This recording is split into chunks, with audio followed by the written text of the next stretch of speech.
Hello, hello, hello. You're tuning into the episode of The Wunderkind Show. Today's first topic, the Ravens are in trouble. Look, I was so frustrated yesterday. Y'all were on that stream with me. I called the game from beginning to end, and I sat there so frustrated. You got to understand, and I really want to be transparent in this, watching that game from beginning to end, and I'm calling it, and I'm like, bro, they're going to come back and beat us. I had people in the chat telling me to calm down. Nitro's just the first quarter. I said, no, this is a pattern that the Ravens have not seemed to want to correct. Regardless of who the offensive coordinator is, regardless of who the quarterback is, regardless of who the defensive coordinator is, regardless of the players that are there, it seems one person stays very consistent. And his name's John Harbaugh. I went on Twitter, and yesterday was just for me. Went on Twitter, saw half of the fan base blaming Lamar Jackson for that loss. I could do nothing but cackle. I couldn't even laugh. Think about the words that I'm using to describe my reaction. I cackled.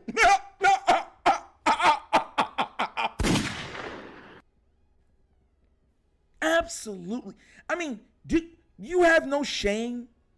You watched that game from beginning to end, and your takeaway is that the main reason we lost is because of Lamar Jackson. Let's not bring up the point that the offensive line absolutely collapsed in the second half. I mean, they couldn't block nobody.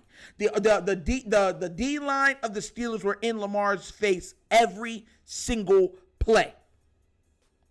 Every single play. Then we're not going to take into consideration all of those drops. Bro, I counted it out. That was 9 drops. 9. And the trip, and I count the trip to that Zay Flowers turned around, couldn't catch the ball. That's a drop.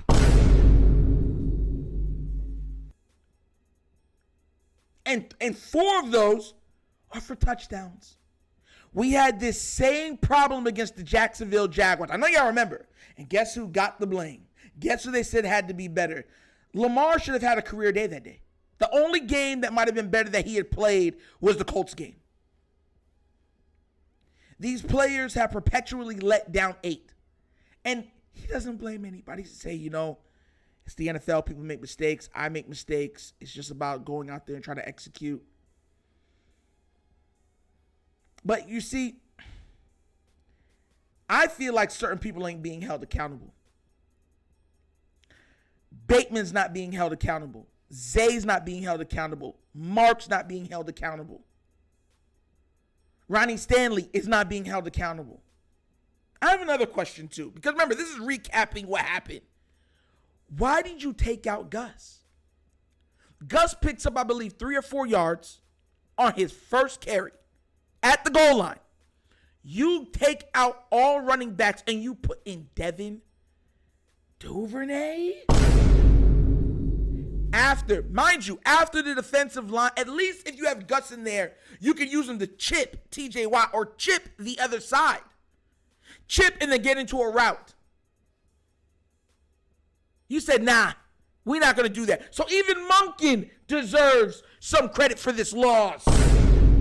As much as we wouldn't even be in that predicament if they would have just caught the ball. Let me make sure. I've never seen a team,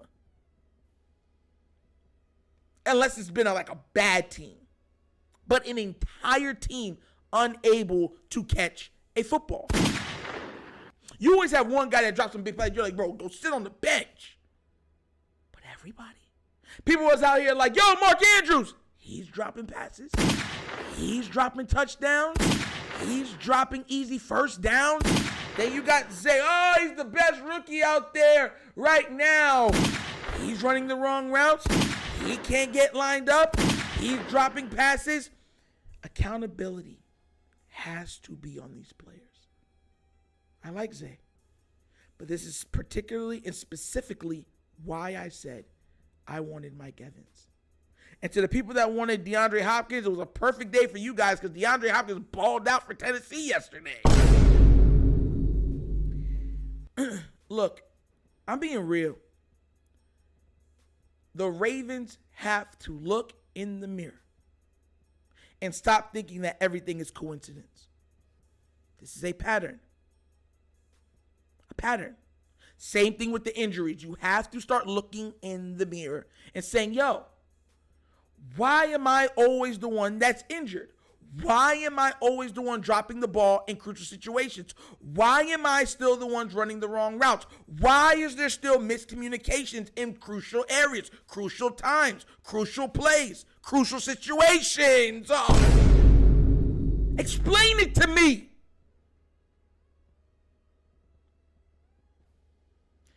That should have been a 40-3 drudging. Even if they got 10 points. There's no reason we shouldn't have had 40 points that game. Mark Andrews should be ashamed of himself. Zay Flowers should be ashamed of himself. Nelson Aguilar should be ashamed of himself. OBJ played one snap and got hurt. We do not have the weapons. Somebody on here told me, Nitro, wait, you know what I'm saying? We don't know how these weapons are going because at the end of the day, no matter how good they might look on paper, they have to be healthy. He was right. I forgot his name. He was on there. It was one of the people that comment on the videos. He said that, Nitro, man, you know, I don't trust these weapons. Why? Because we haven't seen them yet. They have a lot to prove. I'm not sitting here being happy about anything. Why? Because this could turn around and bite us in the butt because they could turn out to be injured. He was correct. So whoever's watching this, you know exactly who you are. You were correct. That's the type of person I am. I truly, listen, I'm real about things, man. I truly thought, like, look, I wanted more. But I thought that this should, like, these guys are going to be better, much better than what we ever had. And the funny thing is, they are. That's the saddest part about it. How do you have wide receivers that can't catch the ball? This is why we need to bring a guy in. Wide receivers are always going to make mistakes. I was listening to Skep. If y'all don't know that Skep the GOAT, shout out to my guy. He was even saying, he said, the thing about good players, bad players is good players drop the ball too. Just like bad players drop the ball. The difference is that you know that good player will make up for that drop. There will be so many more good plays than there are poor plays. A lot of the bad players, you give them 10 opportunities and 7 or 8 of them are drops, misreads, wrong routes. You know where I'm coming from? Even that play when the blitz came, Zay Flowers sees the blitzer. Your head has to turn around. He doesn't even turn around. That was the worst game probably of his career. And I mean, I'm bringing in college also. He was totally mentally discombobulated. It's like he mentally was not in the game. It's like, yo, you're in the hot route. Oh, my bad, man. My bad. I couldn't get my head turned around to that. I'm sorry. All right, here goes deep. I tripped, man. My bad. I'm sorry. Ball hit you here. Man, I'm sorry. Ball hit you here. Man, I'm sorry.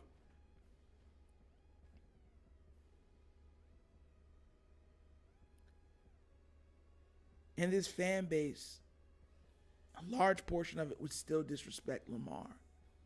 Lamar's never going to call out his teammate. It's not the type of person he is. He's a pick up your lunch pail and go to work guy.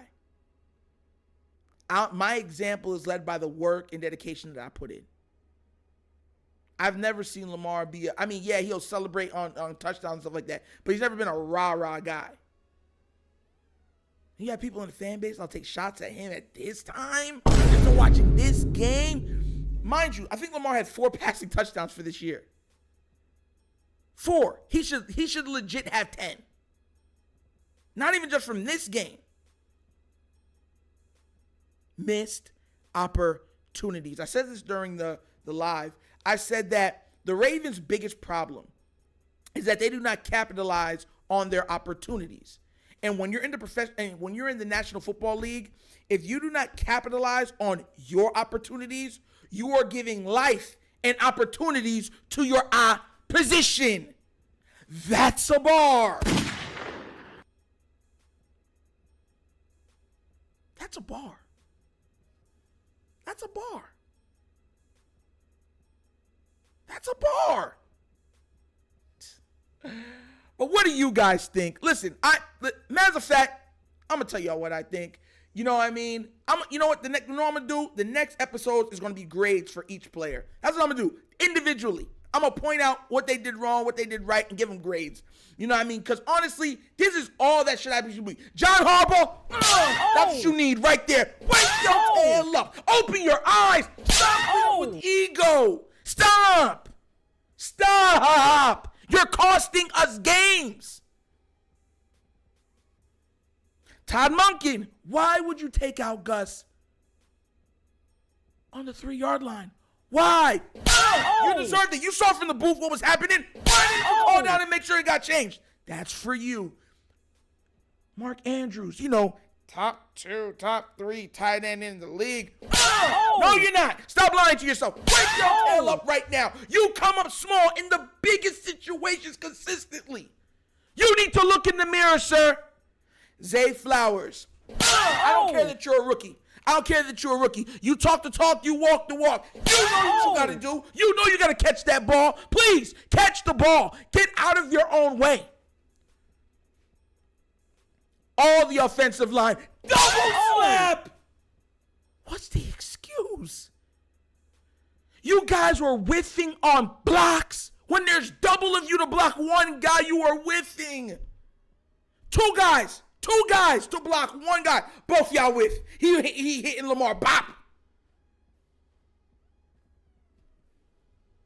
You think I'm going to slap Lamar for the interception?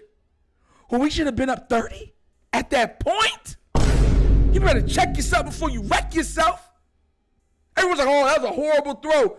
You give your receiver the opportunity to make a play on the ball. I don't even know why we threw that there. Horrible play call. He thought, oh, it's Odell Beckham. Give him a chance. We're going to make a play. He didn't make a play. And that's his only mistake of the game. The only mistake. I do not put that strip sack on him either. That's not me being delusional. That's me being honest, having context. Lamar made one mistake the entire game. One. The amount of dimes he was dropping on that field, on the run, off the move, running to extend plays. He was a savant, and his teammates let him down again. Again. What do you want him to do? I'm guessing throwing the ball and hitting receivers in the hands with two hands right here, right here, right here. That's not accurate enough. No, Lamar. You're not doing enough. What you need to do is be able to throw the ball, run to the ball, catch the ball, and then place the ball in their hands. If you're not doing that, you're not a good quarterback. Because that's at this point, that's what you want. That's what you're asking for. You're asking, the ball has to be dropped in the breadbasket right here. It's being dropped. Not here. Not here. Here. Right here, it's like this, and they're dropping the ball. And y'all be like, oh, it's Lamar's fault, bro. Lamar, crucial situation, he ain't coming up to play.